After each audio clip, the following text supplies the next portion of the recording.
अस्सलाम वालेकुम स्टूडेंट्स, आज हम पढ़ेंगे एक्सप्रेस सीक्वेंस टैग्स। सो एक्सप्रेस सीक्वेंस टैग्स हम क्यों स्टडी करते हैं? बिकॉज एक्सप्रेस सीक्वेंस टैग्स ने हमें हेल्प किया है जीन डिस्कवरी में, जीन सीक्वेंसिंग में और जीनोम मैपिंग में, दैन जीनोम सीक्वेंसिंग में। So these are the basic applications that are related to EST. So that's why हम EST हम इसलिए स्टडी करते हैं because it is helping us in study gene mapping, gene sequencing, gene discovery and gene sequencing. So actually EST होता क्या है? ये cDNA का स्मॉल सीक्वेंस है या शॉर्ट सीक्वेंस है। 200 to 500 बेस पेयर इसका साइज है। सो EST आपने बिल्कुल मेरे ख्याल से आपके लिए न्यू टर्म है, तो मैं आपको ये बता दूं कि जो जीनोम होता है, जो ह्यूमन जीनोम है, उसके अंदर ये नेचुरली प्रेजेंट नहीं है। ठीक है, नेचुरली जीनोम में ये प्रेजेंट नहीं है, बल्कि we are it is a technical term that are we using for EST.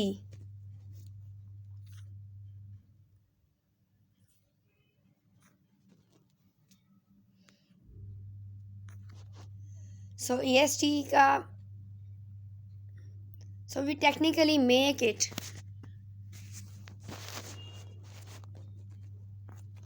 so EST के लिए क्या होता है कि जैसा कि मैंने आपको बताया कि इस शॉर्ट सीक्वेंसेस है DNA के,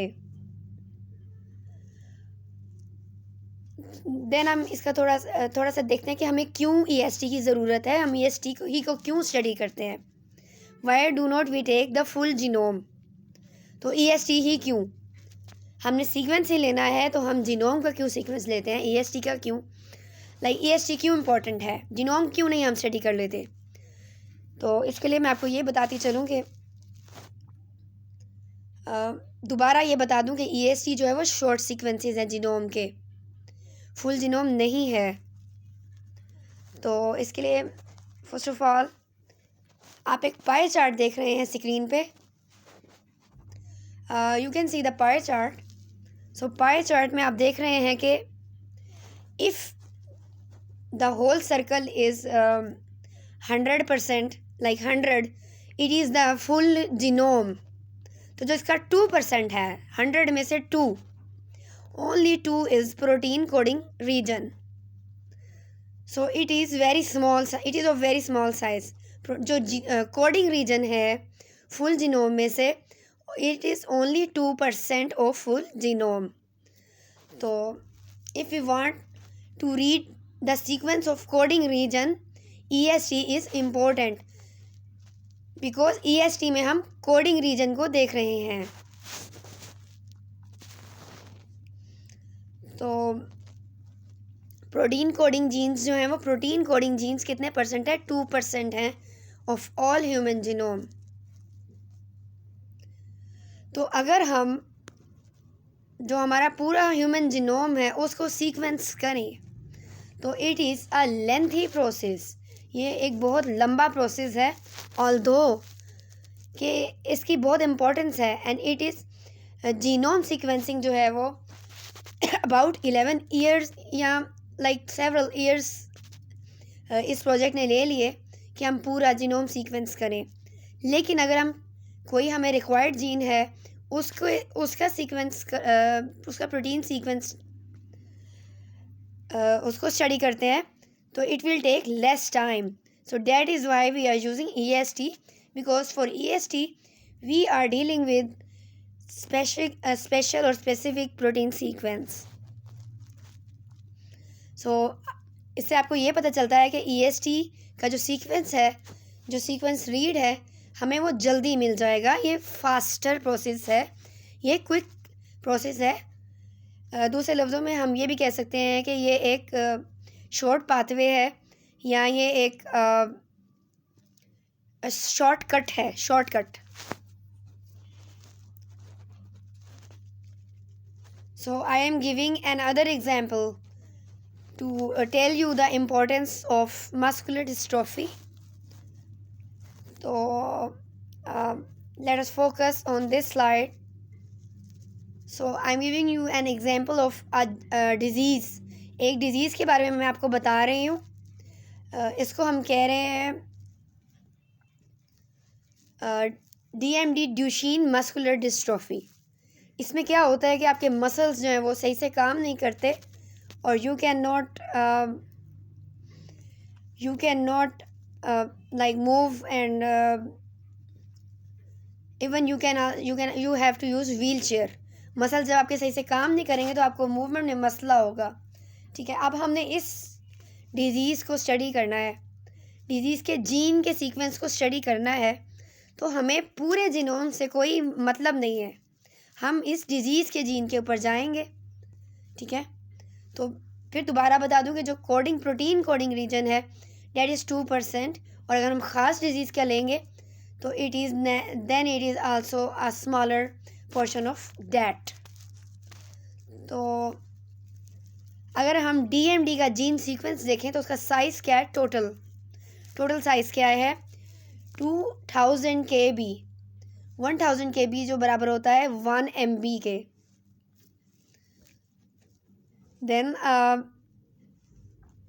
जब आप cDNA लाइब्रेरी बनाते हैं या आप सीक्वेंसिंग करते हैं तो यू नीड वेक्टर्स.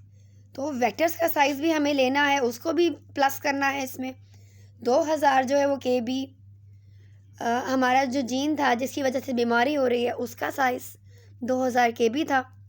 देन जो प्लाज्मिड्स हैं जहाँ वेक्टर्स है, वेक्टर्स मुख्तलिफ़ किस्म के हो सकते हैं और मुख्तलिफ़ साइज़ के भी हो सकते हैं. जस्ट सपोज़ कि मैंने प्लाज्मिड लिया है तो डेट इज़ 5 to 10 KB. तो 2000 जो है वो जीन का साइज़ हो गया, DMD जीन का, और उसके साथ हमने लिया है कौन सा वाला साइज़, प्लाज्मिड्स का 5 KB. तो अगर हम इसको सम अप करेंगे तो like it is a huge size. Then the coding region in this gene is just 25 KB. आप देख सकते हैं कि जीन का साइज़ क्या था, 2000 KB. और अगर हम वेक्टर का भी साइज़ प्लस करते हैं तो इट इज़ इंक्रीजिंग. तो ये बहुत हेक्टिक हो सकता है अगर हम इसकी सीक्वेंसिंग करवाएं. ठीक है, तो हम इसका एक शॉर्ट मैसेज या मेथड यूज़ करते हैं. इसमें हमने क्या किया कि एक अपना DNA ले, like you can understand this line as a DNA. This is a long line symbolizing the DNA length. Gene की लेंथ है, जैसे मैंने आपको बताया कि इसका साइज़ 2000 KB है. तो इस लॉन्ग लाइन को मैंने कहा कि ये जीन का DNA है. अब इसको इतने बड़े DNA को सीक्वेंस करना हमारे लिए प्रॉब्लम है. इंस्ट्रूमेंट्स हाई लेवल के चाहिए और like it is a lengthy procedure. तो आप करेंगे क्या कि आप इसके पीसीस कर लें.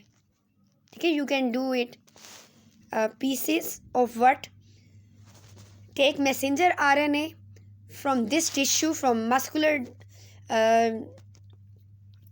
Dystrophy tissues, and then what you will do. पहले तो मैसेंजर RNA आपने लिया. मैसेंजर RNA अगर आप लेंगे तो ये सिर्फ उस जीन को लेकर आएगा, सिर्फ जीन के एक्सप्रेशन को शो करेगा. ठीक है, first of all you will take messenger RNA. Then आपने करना ये है कि मैसेंजर RNA से आपने cDNA बनाना है. देन DNA को आप स्मॉल पीसीज में कन्वर्ट कर दें. देन आप उनकी सीक्वेंसिंग करें. Then by linking the sequences आप इसका पूरा सीक्वेंस रीड कर सकते हैं या लिंक कर सकते हैं कि इसमें आइदर कोई म्यूटेशन थी, सीक्वेंस गलत था, या कुछ सीक्वेंस चेंजेस थी जिसकी वजह से ये डिज़ीज़ हो रही है. So you can get the function of gene by sequencing it in pieces. और इन पीसीस की सीक्वेंसिंग को हम कहते हैं shotgun sequencing. Now how to get ESTs. आपने करना क्या है कि EST आपने कैसे लेना है. पहले भी मैंने आपको डायग्राम से बताया, मैं आपको थ्योरी से थोड़ा सा बता देती हूँ कि इसको आपने कैसे लेना है। आपने करना ये है कि एक्सट्रैक्ट करें मैसेंजर आरएनए आपने लेना है, डीएनए एक्सट्रैक्ट नहीं करना। मैंने आपको आरएनए और डीएनए की एक्सट्रैक्शन बताई थी। Excuse me. So messenger RNA आपने एक्सट्रैक्ट करना है। तो messenger RNA actually has poly A tails. मैं आपको मैसेंजर आरएनए की निशानी बता रही हूँ कि like diagrammatically it has poly A tail. इसमें पॉली ए टेल बहुत ज़्यादा होती है। देन आपने मैसेंजर आरएनए एक्सट्रैक्ट किया। First step is to extract messenger RNA. Then आपने करना क्या है कि एक वेक्टर सेलेक्ट करना है। जैसे मैंने लास्ट टाइम क्लासमेट में बताया था, बहुत सारे वेक्टर्स होते हैं। बैक है, यैक है, bacterial artificial chromosome, yeast artificial chromosome. Then you have to select a suitable vector. अपनी जो मैसेंजर आरएनए आपने एक्सट्रैक्ट किया इसको क्लोन करें in special vector and then you can get the DNA from this and then sequence it. So that's how this is another method to get an EST. So again I'm telling you this is a short piece of DNA. इसका size जो है वो 200 से 300 base pair है genome में। EST का size क्या है? 200 से 300 बेस पेयर्स हैं। एक्चुअली होता क्या है EST क्या है?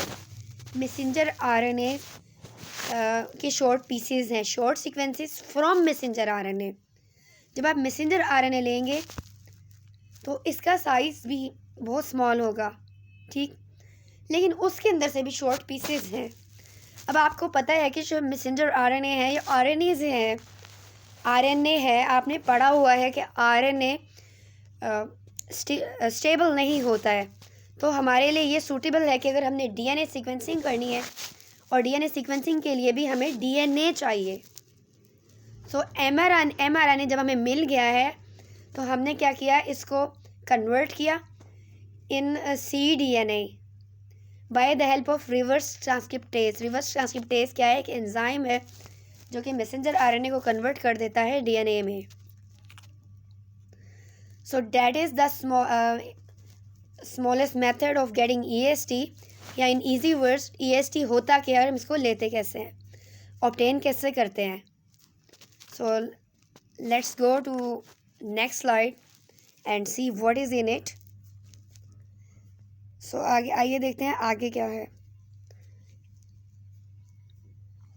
So थोड़ी सी हिस्ट्री बताई है कि 1991 में एडम्स एंड कोवर्कर्स ने EST टर्म्स बताई थी, फर्स्ट टाइम यूज़ की थी। And then they were working on brain EST of human beings. जो ह्यूमन का ब्रेन है उसके EST पे ये काम कर रहे थे। And they were developing cDNAs for this purpose.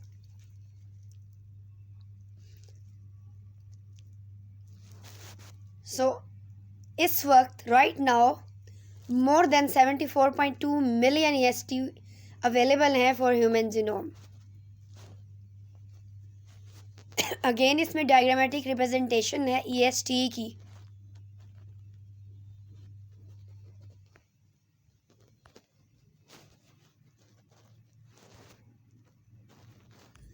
So EST के लिए आपने देखा कि वी हैव मैसेंजर आरएनए। सबसे पहला स्टेप क्या है कि मैसेंजर आरएनए क्या होता है, आपने इसको एक्सट्रैक्ट करना है।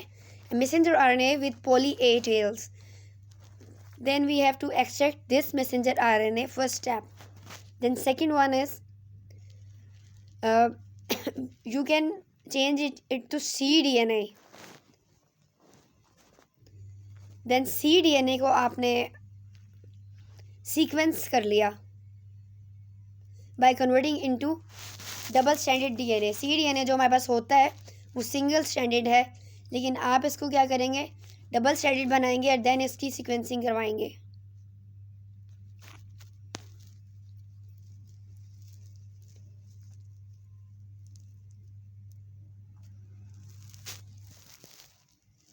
Then again I am repeating the process. आपने करना क्या है कि conversion of messenger RNA to cDNA. Then cDNA is like make double stranded, and then it is sequenced. EST किन किन टेक्निक्स में यूज़ होता है? मैंने आपको शुरू में ही बता दिया था कि EST क्यों ज़रूरी है. मैपिंग में ज़रूरी है,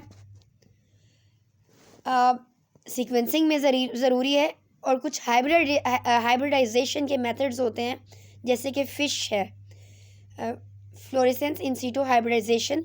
ये आप आगे वाले लेक्चर्स में पढ़ेंगे कि क्या होता है. इसमें EST की एप्लीकेशन है. सो Y EST in some cases why we reject EST sometime हम नहीं प्रेफर कर रहे होते. क्यों?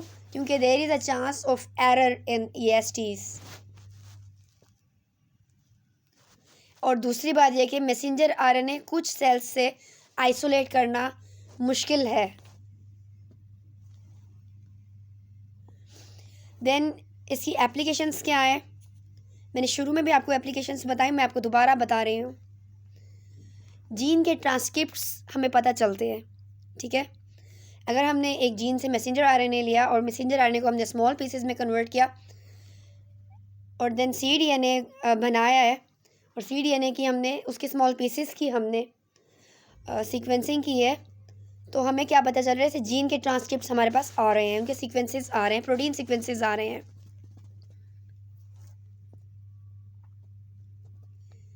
EST से हमें क्या पता चलता है? जस्ट एक्सप्रेस जीन के सीक्वेंसेस पता चलते हैं.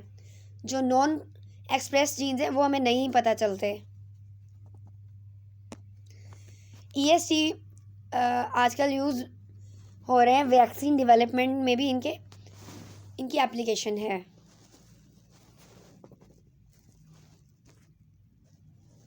Then there are certain EST databases.